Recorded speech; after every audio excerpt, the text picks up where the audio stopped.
Hi, Brittany. Hi, welcome to my studio. Come in, come in.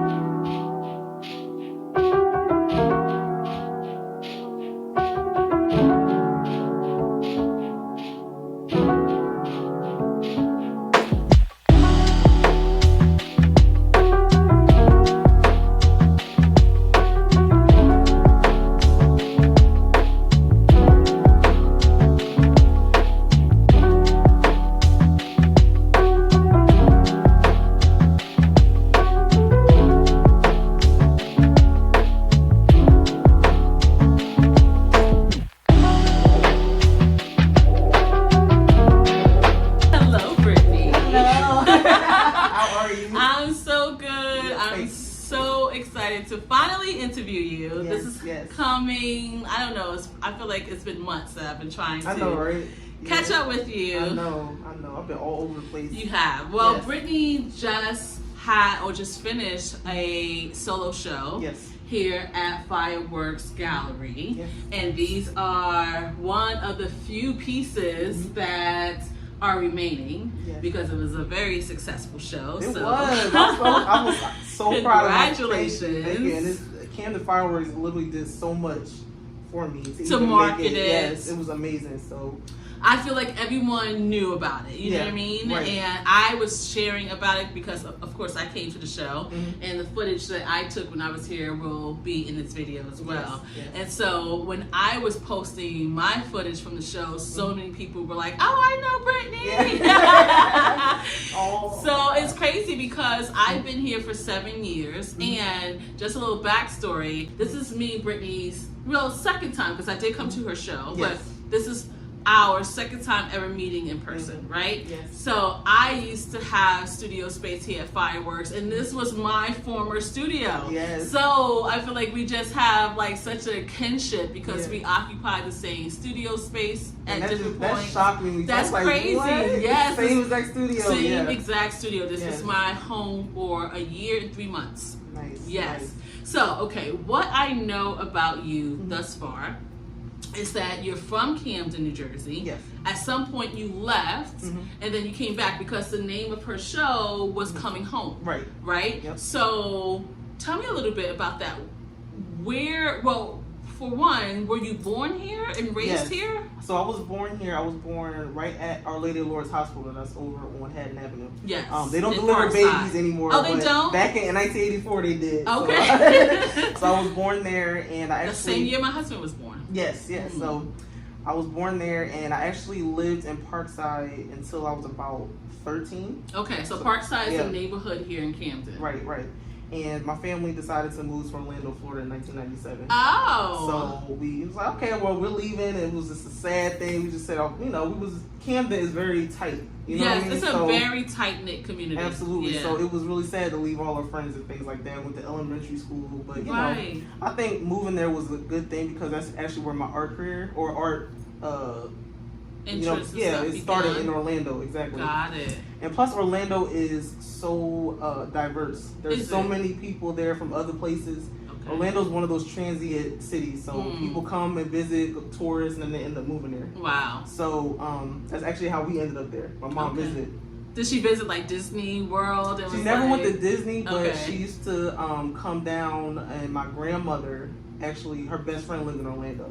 So that's how the Orlando connection came, and we decided, we was going to move there. So living there, because of so many different people, so many different cultures, it kind of really fueled my artistic interest.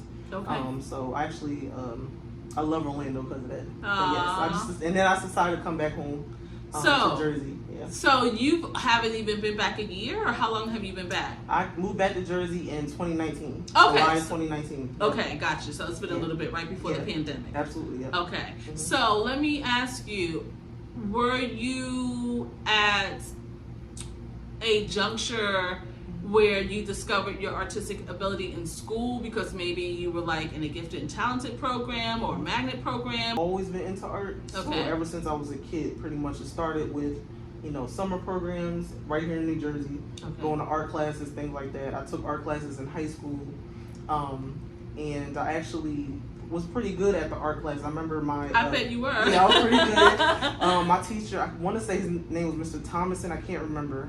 He was trying to get me into a program at FAMU. Okay. That never happened, but that's where my interest started. How old were you then? I was like 17. Okay. Okay, so you were a teenager. Yeah, so I was actually, about to graduate high school, and he was like, "Hey, FAMU has a summer program for artists. You should go and try to get in there that way." Yeah. It just never happened. I was a teenager trying to do other things, but right. Fast forward to 2014, that's when it re-emerged into my life. I went through a really bad breakup, really bad heartbreak, and I kind of just ran back to drawing. So I see that happen a lot. Yes. I see people actually pick up the arts during a heartbreak who never touched the arts before. I've talked to many people like that. Yeah, it's so therapeutic. Yeah, absolutely. So it was kind of like an outlet. Yeah, and it was also kind of like, because I felt so bad about myself at the time, my self-esteem was pretty much non-existent.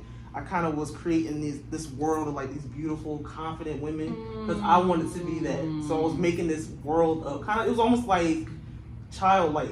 I love that. It was kind of like a childlike thing. Like, I'm just going to make, kind of like I was playing with Barbies, but I was drawing. You were creating them. I was creating. Wow. So that's when it started up again in 2014. It's amazing because a heartbreak will definitely like shred some self-confidence. Yes, you know what I mean? It will do that. But at the same time, it always serves a purpose because if you had not gone through that, would you have, created all of this beauty in the world? It's crazy how that happened. Literally, it was just the most gut-wrenching thing in my life, and this came out of that. Yep. That's how God works. Yep. Oh, wow. Absolutely. So did you ever go ahead and did you ever attend a college or any formal training for your art? No, never. This is all self-taught. This is also not yet. I'm thinking about it. I'll be 30. Wait, you need to be teaching at this point. You can't go take a class now. I'll be 39 years old tomorrow. Oh, Leo! My birthday, right? Yeah. And I said, listen, I'm not too old to go back to school, so I did think about it. But yeah, I don't want to say self-taught because I did learn on my own, like from other artists, art books, YouTube, just other peers. But that's self-taught. But yeah, I'm self-taught. I've never been to art school. I've never had formal training in art. Nothing. Everything was pretty much. You're gonna realize you're talking to someone who has a master's degree in art, and I can't do what you do. Okay, so I'm just like, God has blessed you, sis. He has absolutely. Wow. Yeah, no formal training. Even though I did want to, I just never got around. Never got around to it. Never got around to it. Yeah. Wow, that blows my mind. Thank you. So when you came back to Jersey, well, before you came back to Jersey, were you selling your artwork as a professional artist, or did that start when you came back here? It wasn't as professional. I was kind of doing it on the side, so I still had a 9-to-5, going to work every day. So I was kind of like doing it on the side, and I was only selling pretty much art prints. Okay. So I was, doing a lot of drawing and just making prints out of it. So that's what I was doing before I came to Jersey. Now, when I came back to Jersey in 2019, I was still doing the same thing. In 2020, 2020 was a pivotal year for a lot of people. For everyone, yeah. That's when everything blew up. So a lot of people during the pandemic was kind of like decorating their houses and things like that. Yeah, because everyone's stuck at home. Right, everybody was looking for artwork. So not only that, another thing happened in 2020. I don't know if you remember when everybody was doing the blackout thing. And, amplifying black voices. Yes. Remember that? So I mean, my sales went crazy during that time. Both of that was going on at the same time. So that's when everything blew up for me, so much so that I was able to quit my job. Wow. So I wanted to ask you next, are you a full-time artist? I am a full-time artist, yes. Absolutely. Wonderful. Yep. So prior to 2020, were you working on canvases, or were you doing small prints? Or were the prints of your canvases? I was doing pretty much everything. So I was doing drawings. Okay. I was making prints out of the drawings, and then I was doing canvas as well. I think I started painting in 2016 or something like that. But it wasn't like the main thing I was doing. It was kind of like whenever I felt like it. I was mainly just illustrating. So I was pretty much doing everything. So was it illustration with markers? Yep, marker, color pencil, oil pastel, anything I get my hands on, I was drawing. Yeah, sometimes I would take origami paper and cut it up all kinds of stuff. And doing collage. Yeah, I was just doing collage work. I was doing all kinds. Sis got all the talents. Yeah. Sis got all the talents. I was doing everything. Yeah. Wow. Yeah. It was just an outlet, you know. Yep. So at what point? I guess it was 2020 when you decided to go full throttle and become a full-time artist. Right. Yep. And you've been doing it now for 3 years. Yes. Wow. Yeah, I've been going this long. Yeah. So is this your first studio space, or were you working from home? Yeah, prior? So I always say this is my first professional studio space. So prior to this, I was actually working out of my shed in the backyard. So I was your doing she that. shed. Yes, my little she shed. I renovated it. I got a contractor, and I was working out there for about almost 2 years. And then something told me, it was in the middle of the night. Something told me, God, the Most High, said it's time to move. You got to plant yourself somewhere else if you want your career to go a little further. And I don't know, it just happened at the same time that realization came. Asaya contacted me. Around the same exact time. It's not a coincidence. It's right. I was like, oh, Cannon Fire. I think I heard it. I didn't even know who they were or anything. It was around the same time. And you know, people always ask me, because I'm a very spiritual person, how do you know that you hear God? Right. And it's like, because you have a thought that you've never had before, or you have a force pushing you in a direction that wasn't there yesterday. Right, you know what I mean? It comes out of nowhere. Right. And then on top of that, you'll get a phone call or email or some type of opportunity that is in alignment with that. So you know that, okay, I got it in my ear, I got it in my heart, and now I have the actual door open for me. So you know it's God. I know. You didn't do any of it yourself, you know? And I knew this was the right spot. So because I remember we had an initial meeting about just a solo exhibition. But I remember she mentioned in the studios, and said, oh, people barely leave, so I don't think it'll ever be a spot for you. And that's giving me chills because I broke my lease. Yeah, I broke my lease to move across the street. Oh my God. So it makes me feel like, suppose I didn't break my lease. Like, I broke my lease to take the new studio space. I was 3 months into my second lease because it's an annual lease. Right. And I signed the lease. I was happy. I didn't think of going anywhere. And then God told me to go. See how that works? Yep. And the fact that I broke my lease wasn't even pretty. Like, it was like an ugly situation. Well, it's always ugly. I've broke leases before. It's never pretty, you know? And so it makes me feel like, dang, not only did God send me somewhere else, but he made this available for you. Right, exactly. That's crazy. Right. And I remember when I first seen you on social media, certain people, I'm drawn to them. Like, I want to know her. And we're both Leos. My birthday just passed, July 24th. That's why I gave you a now. Like, we're both Leos. So it's all of this. When I first seen her, it was something about her. The same thing with Jaslyn. Jaslyn, it was something. It's certain people, like, I'm drawn. I want to know her. Like, I just want to get. And I felt the same way. Like, as soon as I saw your work, and then we chatted in the DMs. I'm like, she cool as hell. Like, Leo. Yes. Oh my gosh. That's crazy. Wow. I love that. I know, me too. Leos be geeking out over other Leos. Yes. Can't believe you're a Leo. I know.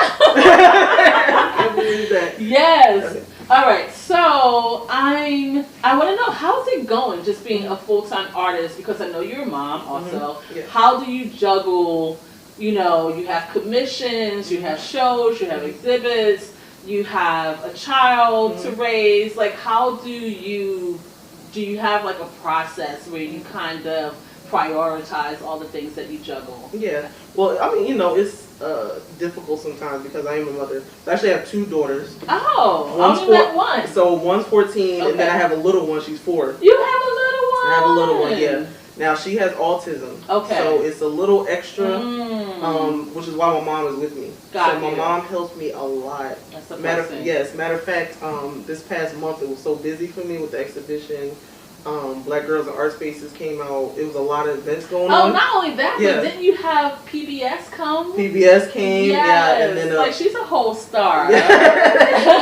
PBS came. It was a great organization called Art Look Philly came out and interviewed me. It was a lot going on this month. So because of that, my mom literally went all the way to Florida, took the little one with her. Oh, wow. Just to give me a break. What a blessing. Yeah, so my mom helps me a lot. And I know a lot of artists don't have that. Right. You know, it's just a blessing. That's the only way, really, I can get anything done. Yeah. My mom helps me a lot, you know. I get that. My son, he is 5, and his camp was only like a 4-week camp. It's never long. I know. Yeah. I'm like, it's 10 weeks over the summer. Like, what am I going to do right. in a 4-week camp? But anyway, so he's home now. Yeah, yeah. And so he was going to be right here with me. Yeah. Luckily, my daughter's home for summer as well. Yeah. And she typically works every day, but she was off today. Oh, good. And so she was like, I'll watch him. You go ahead and do your interview. And I have a meeting after this. She's like, Mom, I got him. Good. But I'm just like, thank the Lord for her. That's the village that everybody needs. Right. You know what I'm saying? Right. So, you know, doing this full time, that helped me a lot. Not just my mom. My sisters have helped me along the way over the last 3-4 years. So, just having that village, help, that support. Yeah, absolutely. Yeah. Was there like a mindset shift to go from okay, I've worked every day for someone else my whole adult life, and now I work completely for myself? Yeah. Like to get up still early and get out and come into your studio and like, was there a shift, or were you like, okay, I think I'm just gonna chill, sleep till 12? I'm still, my body still thinks I work a 9 to 5. Got it. So I still get up very early. I get up like maybe 5:45 sometimes, 6 o'clock. Very early. I still get up early. I still make sure I get showered, dressed, like I'm going to work, but I'm just going to studio. Yeah. Wow. So I'm still in that mindset of a 9 to 5. That's good though. And actually, yeah, I think it's okay because for me, that keeps me busy. It keeps me really focused on getting my work done, and get my art career going. Right. So I try not to be too laid back. Yeah. You know what I'm saying? I just treat it like it's a job. I love that because there's so many students, particularly now, where people can more easily create a living without having a quote-unquote job. Right. They want to go straight from like high school or college to being self-employed, but it's like that work ethic, working for someone where someone else is holding you accountable, and if you mess up, you really have to, you know, be held to the flames. Like that gives you a work ethic that lasts you for the rest of your life. Absolutely. You know what I mean? Like, it gives you that work ethic. Yeah, it's not something that we have naturally. Like, we have to, I believe, go out and get a job. Yeah. You know what I mean? Yeah. And you could give it like to yourself, tell yourself, okay, I'm only going to work for 24 months. I'm only going to work for 3 years. Yeah. But go out and learn what it's like to work in a corporation much bigger than the one that you're currently building. Absolutely. So you know how all the systems work and you have relationships and things like that. So it's really important. Yeah. Did you do any type of like sales or marketing in your work life before becoming an artist? No. No. So basically, in my work life, I was pretty much just doing customer service. I was literally working in cubicles. That's all I was doing. So as far as like self-marketing and getting my work out there so people can notice, I had to learn that along the way. And I mean, a lot of trial, a lot of error. There's lots of months went by that I didn't have any sales. You know, it's kind of like I just had to teach myself how to get, and it's not easy. It's people who went to school for art, and I heard they don't teach you. They don't even teach you. No. That. No. I went to school for fashion design. Yeah. And you learn everything. I went to FIT, which is one of the best schools in the world. Right. And you learn all the ins and outs of the fashion industry, except for how to work for yourself. Right. So everything you learn applies to working for a big brand. Yeah. You know, but if you're going to work for yourself, it's like you didn't even go to school because you have to figure it all out on your own. You know. So that's very interesting.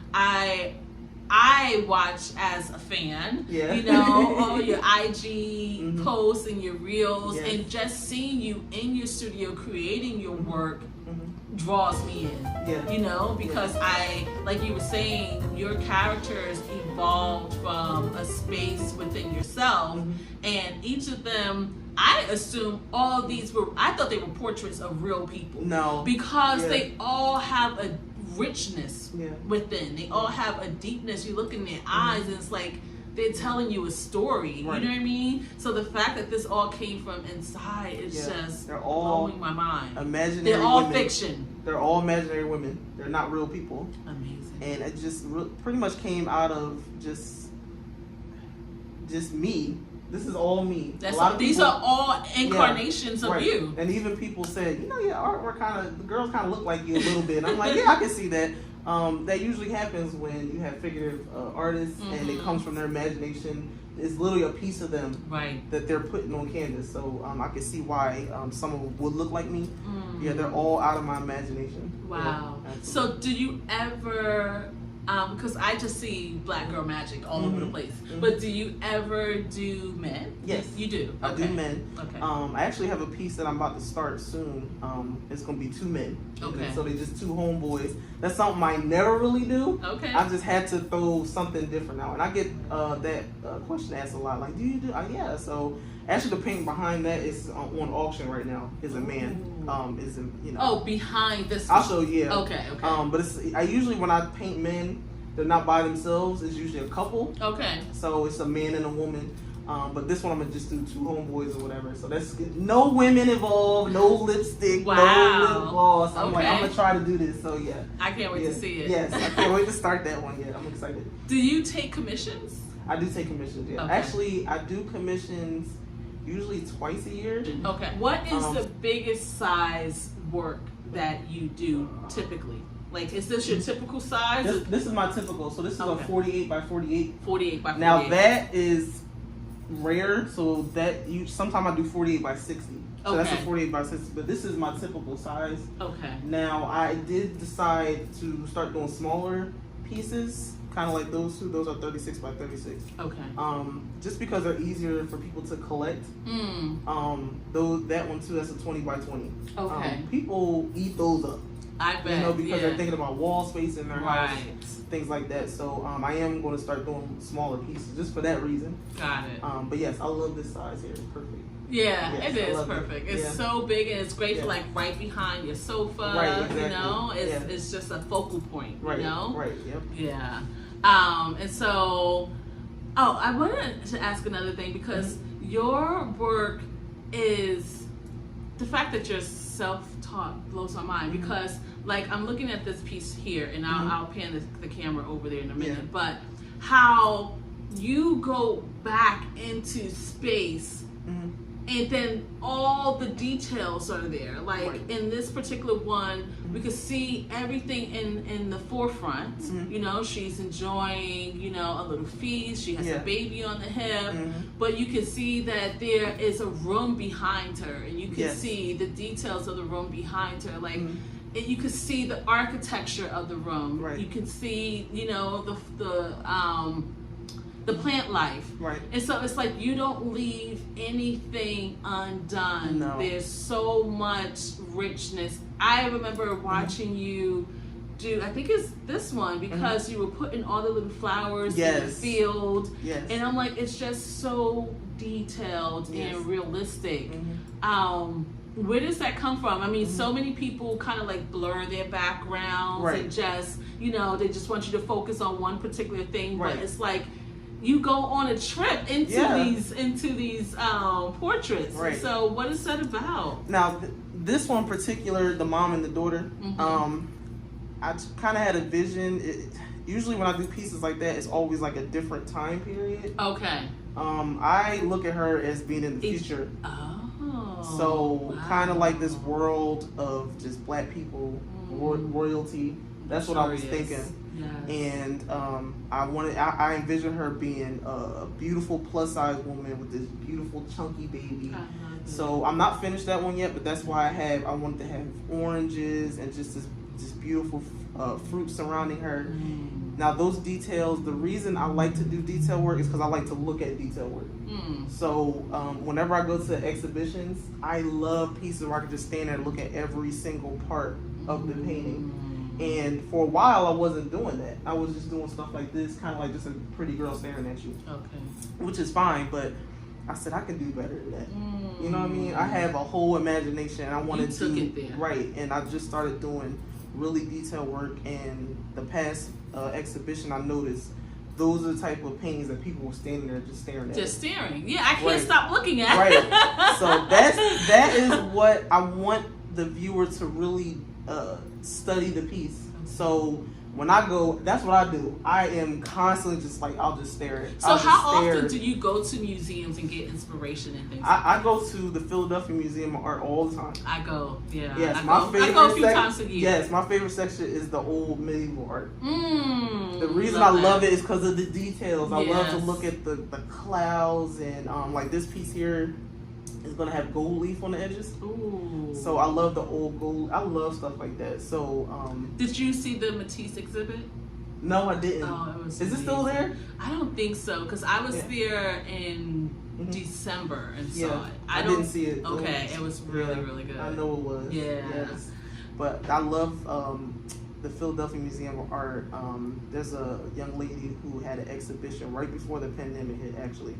I think her name is Shinona, something like that. She had an exhibition at Vox Populi in Philly. I think that's how you pronounce it. Just the detail in her work, I was just constantly going back and forth. I didn't care who was looking at me. I was going, all right, I'm finished this one. I was going back and forth, just looking at every detail. So those are the pieces I just decided I wanted to create. Yeah. And I felt like it was a shift in my artwork. So I love the pretty. I call them pretty girls looking at you. I've done that for years. Yeah, and I love it. Right. And I said I think it's time to evolve a little bit and to really do something. You know what I mean? Because I know I can do it. And I've gotten. I love that you challenge yourself like that. Yes, it was a challenge. It was that was a challenge. To even get the sketch down was a challenge. I can't even imagine. Yeah, it's just so much. Yeah. So, what materials do you work with primarily? So I do work in oil primarily. I start off with acrylic paint. A lot of people start off with acrylic paint. And I just because it's more accessible and it's easier to work with. It's easier, and like oil takes forever to dry. It does. Yeah. And it was just one of those things where I just want to challenge myself and see if I can do oil paint. So I kind of like had to study because oil paint is a whole nother beast.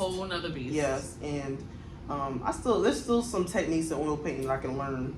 But I pretty much when I switched to, I was like, yeah, I'm not switching back to acrylic. But I do use acrylic sometimes. Okay. Yeah, absolutely.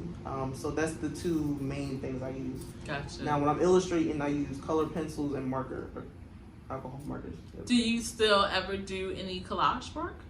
I did 2 of them recently. So it was basically like I started with the basics, my markers and my color pencils, and like the background, the surrounding. I put origami paper and some gold leaf. Oh, beautiful. Yeah, absolutely. Yep. I love collage. Yeah, me too. I love collage. Yes. I mean, as a designer, I just love collage whenever I can incorporate fabric. Yes. It's just... This fabric here, somebody brought it from me from Ghana. And I'm going to try to incorporate that. I love it. Yeah, I love collage. I love it. It's so, the textures, all the different textures, I love it. It's so great. It's amazing. Yeah. All right, so I've taken up enough of your time. Now you're a busy artist, mama, diva. Please let me know where people can purchase your work, if they want prints, if they want commissions, if they want to just buy this right off the wall. How can they reach you? So you can reach me pretty much. I'm on Instagram all the time, so Zola Art Factory. Oh, where did the name Zola Art come from? I wanted to ask. Oh, so Zola, that's really nothing deep. Okay, it's a nickname? I love old names. Okay. I love Zora. I almost named my daughter Zora. Yes, after Zora Neale Hurston. Yes. I love names like that. So gotcha. I threw that in there, and then the factory came because I was pumping drawings out all the time. So I threw factory in there, and that's where it came from. I love it. So Zola Art Factory on Instagram. And then if you wanted to go to my website, it's ZolaArtNation.com. ZolaArtNation.com. Yes. Now you can buy prints from me, but the print section of my website is kind of turned off right now because I'm going to be adding some new limited edition, new stuff coming. Yes. So you can always, pretty much email me. It's right on my Instagram. Okay. You can talk to me directly. You can DM me as well if you ever want any pieces that you want to buy, you can contact me directly. Yep, absolutely. And there you have it. We love your work. You are incredible and such an inspiration. Thank you so much for taking time to talk. Appreciate it. Thank you my so fellow much. Leo.